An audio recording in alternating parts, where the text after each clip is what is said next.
basically that was the. You try to help an organization in a totalitarian country. There's only one way to get rid of a totalitarian government, and that is to overthrow it. Thank you.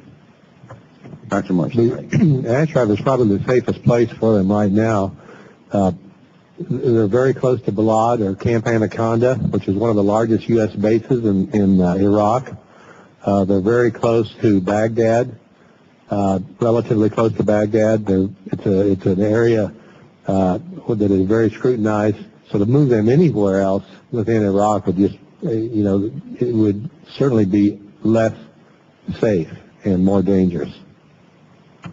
Thank you very much. You're back. Ms. Sheila Jackson-Lee is not a member of this subcommittee, I believe, but she has interest in this particular issue, and as I say, as chairman, I will be the last person to ask the questions today, but I think I have several important questions to ask, so you may proceed, Ms. Jackson-Lee. Well, Mr. Chairman, again, in your absence, I thank you for your kindness and indulgence, and also allow me to recognize you, both you and the ranking member, on your astuteness on issues dealing with human rights and fairness and simple practicality on questions that seem to be unanswerable but seem to be common sense. I guess the question is, how do you allow persons to be murdered and the guns used against those persons being funded by the United States of America?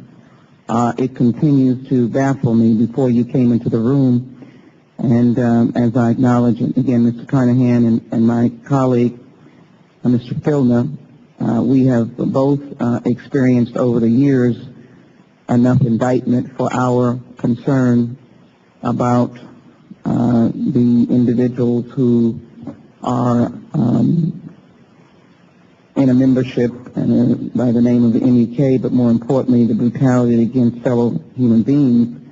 It amazes me that, again, blood has been shed.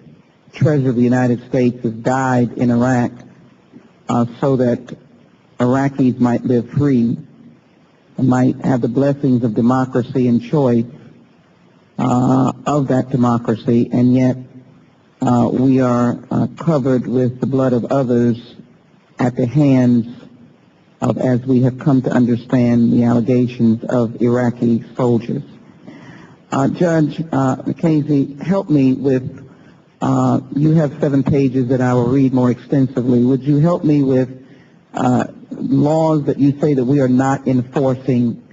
Give me those tools. You said that we are not enforcing certain laws that we need to do. Would you repeat those again for me, please? I think what is often described in shorthand as the Leahy Amendment, which is actually 2 statutory provisions, one of which relates to use of foreign aid, the second of which relates to use of military aid, and bars the use of such aid when it goes to military organizations that have committed human rights violations, unless there is a finding, in the case of military aid, unless there's a finding by the Secretary of Defense of overriding necessity. And I don't know of any such finding here.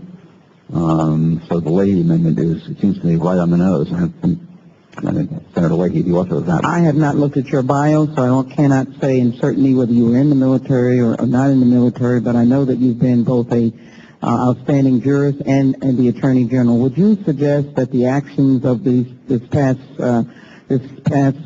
incident accounted for? Do you believe it is well documented that the violence was perpetrated by soldiers that were in Iraqi uniforms or Iraqis and with guns that resulted in the deaths of the 30-plus individuals? There's no doubt of it, and we have identified, as I understand it, the precise units that participated in this operation. So that's relatively easy to come by. Commander, can you, Morris, can you document or suggest any reason why tanks and commandos and guns were approaching that camp? Was there any national security reason? No reason other than that I believe the Maliki government is planning to exterminate the people of Ashraf, and And this is a part of a long series of actions that are probably going to occur until they're